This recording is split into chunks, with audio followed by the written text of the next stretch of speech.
আচ্ছা আমার কিছু কপাল দিয়ে দিবে পোনা মাছ তো আমাদের পোড়া কপাল গুলো খেয়ে ফেলে একটা টাকি মাছ পোনা ছেড়ে যখন যায় টাকিও ধরে পোনারেও ধরে খাই দেখো পোড়া কপাল থেকে পোনা যদি আমরা না মারতাম বাংলাদেশের পানি আর মাছ একসাথে থাকতো ইংল্যান্ড আমেরিকাতে সাগরে চাল মারলে চাল টেনে উঠানো যায় না আমি আমেরিকার এই আটলান্ট থেকে জাল মেরেছি জাল টেনে উঠাতে পারেনি এক জালে এত মাছ কারণ কি কারণ হলো তারা ডিপ শীতে যত মাছ মারুক তারা চেক করে মাছের পেটে ডিম আছে কিনা কাঁকড়া ধরে চেক করে ডিম আছে কিনা ডিম আছে সাথে সাথে ছেড়ে দিবে জেনারেল রুল না ছাড়লে তাদের ফাইন করে পুলিশ তাকে জরিমানা করবে আর আমাদের দেশে পেটে ডিম আছে কিন্তু এই গেল একটা ডিমের ভিতরে লক্ষ ইলিশের প্রাণ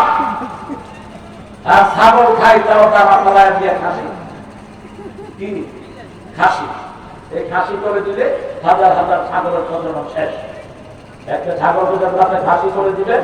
এর থেকে আরো 10টা ছাগল হতো 20টা ছাগল হতো সেটা কি শেষ হয়ে গেল আল্লাহ রাব্বুল আলামিন বলেন আমি তোমার আল্লাহ আকাশে আমি তোমার রব জমিনেও তোমার রব সে আল্লাহ বলেন একটা আয়াতে পড়বে যদি আপনি বলবেন হাজার আয়াতের সওয়াব আমি তাকে দান করে দেব সূরা হাদীদের 2 নাম্বার ওয়াল আউয়াল ওয়াল আখির